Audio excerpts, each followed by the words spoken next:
ఎన్టీటీవీ తెలుగుకు స్వాగతం. జగ్గయ్యపేట పురపాలక సంఘంలో అధికారులు కూడా మీరు మీ డ్యూటీలు మీరు చేయండి, లేదా మీ యొక్క టౌన్ ప్లానింగ్ ఆఫీసర్ ఉద్యోగానికి రాజీనామా చేసి పసుపు చొక్కా వేసుకుని తెలుగుదేశం కార్యకర్తలాగా పనిచేయమని వారు నేను కోరడం జరిగింది. దీనిపైన స్పందించిన మున్సిపల్ చైర్మన్ సంబంధించిన విషయాల మీద ఏకపక్షంగా కాకుండా అందరికీ సమానంగా వాటిని తొలగించడం జరుగుతుందని చెప్పారు. మీరు పెట్టుకుంటే ఇవాళ మీ ప్రభుత్వం మీరు పెట్టుకోవచ్చు. ఫ్లెక్సీల గురించి చూసి మీరు భయపడేవాళ్ళు రేపు ఏం నడుపుతారు? టౌన్ ప్లానింగ్ ఆఫీసర్ నిర్లక్ష్యం, అధికార పార్టీ చెప్పినట్టుగా తల ఉంచడం తప్ప జగ్గయ్యపేటలో అక్రమ నిర్మాణాలను ఏమన్నా ఆపుతున్నావా? అక్రమ లేఅవుట్లు ఏమన్నా ఆపుతున్నారా? పోనీ ఏదన్నా డ్యూటీకి సక్రమంగా ప్రజాప్రతినిధికి గౌరవం ఇవ్వకుండా చేస్తున్నటువంటి యొక్క టౌన్ ప్లానింగ్ ఆఫీసర్ మీద చర్యలు తీసుకోవాలని కౌన్సిల్ సాక్షిగా చెప్పడం జరిగింది, కోరడం జరిగింది. పాత మున్సిపల్ భవనం మీద ఉన్న ఈ యొక్క ఫోటో 20 రోజుల క్రితం టౌన్ ప్లానింగ్ అధికారి సిబ్బందితోటి తొలగించాడు. నేను టీపీఓ గారికి ఫోన్ చేసి ప్రజాప్రతినిధిగా మా ఫోటోలు ఎందుకు తొలగిస్తున్నారు జగన్మోహన్ రెడ్డి గారివి, మీరు చాలా పెట్టుకుంటా ఉన్నారు, మీరు కూటమి నేతలు చెప్పినట్టుగా చేయొద్దు, తొలగించాల్సిన పరిస్థితి వస్తే అందరికీ తొలగించండి అన్నారు. మరి వాళ్ళు జగ్గయ్యపేట టౌన్లో ఎక్కడ పడితే అక్కడ విచ్చలవిడిగా ఈ రకంగా ఫ్లెక్సీలు,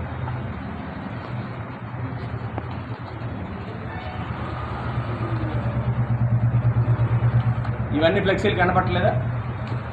ఒక జగన్మోహన్ రెడ్డి గారి ఫోటో ఉన్న ఫ్లెక్సీనే తొలగించడంలో మీ ఉద్దేశం ఏంటి? అంటే భయపడుతున్నారా? జగన్మోహన్ రెడ్డి గారు ఫోటో చూస్తే తట్టుకోలేకపోతున్నారా? ఖచ్చితంగా 29లో జగన్మోహన్ రెడ్డి గారు ముఖ్యమంత్రి అవుతారు. ఈ తప్పుడు విధానాలని ఎంకరేజ్ చేస్తుండడం జరిగింది.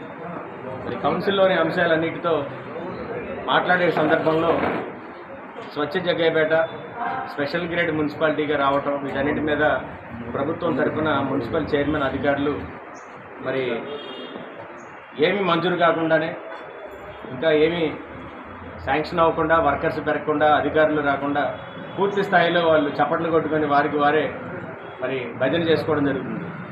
మేము ఒకటి ప్రశ్నిస్తూ ఉన్నాం. వైఎస్ఆర్ కాంగ్రెస్ పార్టీ ముఖ్యమంత్రిగా జగన్మోహన్ రెడ్డి గారు పనిచేసినప్పుడు జగ్గయ్యపేట నియోజకవర్గానికి సుమారుగా ఒక పట్టణానికి మాత్రమే 33 కోట్ల రూపాయల సిమెంట్ రోడ్లు, డ్రైన్లు అభివృద్ధి కేటాయించారు.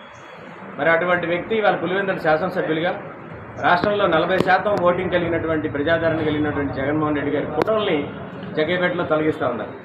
నేను తెలుగుదేశం కూటమి నాయకుల్ని, ఇక్కడున్న మున్సిపల్ అధికారులు మరి చైర్మన్ గారి దృష్టికి తీసుకొచ్చి మీరు మంచి పేరు తెచ్చుకోవాలన్నా, మీ ప్రభుత్వం చెప్పినట్టుగా 100 కోట్ల అభివృద్ధి జరగాలన్నా కాంట్రాక్టర్ల మీద నిఘా ఉంచాలి, క్వాలిటీ పనులు చేయించాలి, పని చేయని కాంట్రాక్టర్లు బ్లాక్ లిస్టులో పెట్టాలని కౌన్సిల్ సాక్షిగా తెలియజేయడం జరిగింది.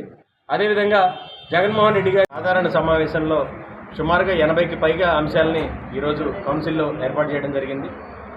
దాని మీద ప్రతిసారి మాట్లాడుకునే విధంగా కూటమి ప్రభుత్వం గత కొద్ది మాసాలుగా బడ్జెట్ ప్రవేశపెట్టిన దగ్గర నుంచి గౌరవ శాసనసభ్యులు, చైర్మన్ పదే 100 కోట్ల రూపాయల పైగా జగ్గయ్యపేట పురపాలక సంఘానికి నిధులు వస్తున్నాయని, భారీ ఎత్తున అభివృద్ధి చేయబోతున్నామని చెప్పి చెప్పడం జరుగుతుంది. ముఖ్యంగా మేము ప్రతి కౌన్సిల్లో మేము చెప్పేది ఒకటే, కాంట్రాక్టర్లు క్వాలిటీ లేని నిర్మాణాలు చేస్తున్నారని, దానికి ఉదాహరణగా గత సిఆర్డీఏ పరిధిలో 3 కోట్ల రూపాయల అభివృద్ధి పనుల మీద క్వాలిటీ కంట్రోల్ చెకప్ చేసి బిల్లులు ఆపడం కూడా అందరికీ తెలుసు. కానీ ఈ కౌన్సిల్లో కూడా ఒక్కొక్క కాంట్రాక్టరు 1 కోటి రూపాయల వర్క్లు 15th ఫైనాన్స్కి సంబంధించిన నిధులు 20%, 18%, 19% లెస్కి ఆ వర్క్ చేజిక్కించుకున్నాడు. అంటే గ్రాంట్ నిధులు పనిచేసేదానికి ఆ కాంపిటీషన్కి తగ్గట్టుగా, అంటే 1,00,000కి 20,000 తక్కువగా పనిచేస్తామంటున్నారు. ప్రభుత్వం 1,00,000 రూపాయలకి పనిచేయమని టెండర్ బిల్ ఇస్తే మేము 80,000కే చేస్తామంటున్నారు. అది ఏ రకమైనటువంటి క్వాలిటీ వస్తుందని మేము అడుగుతా ఉన్నాం. ఒకవేళ ఈ కాంట్రాక్టర్లు టెండర్లు వేసి మాకు సంబంధించిన వార్డుల్లో పనిచేయని కాంట్రాక్టర్ల మీద బ్లాక్ లిస్టులో పెట్టమని, వాళ్ళ మీద చర్యలు తీసుకోమని కౌన్సిల్ సాక్షిగా కోరడం జరిగింది. మరి మనం 8 నెలల్లో మా యొక్క కౌన్సిల్ 5 సంవత్సరాలు పూర్తవుతా ఉంది. ఈ నెలలో మార్చిలో చూసుకుంటే రాష్ట్రంలో ఉన్నటువంటి చాలా మున్సిపాలిటీలు, కార్పొరేషన్లు అన్నీ కూడా 5 సంవత్సరాలు పూర్తవుతూ ఉన్నాయి.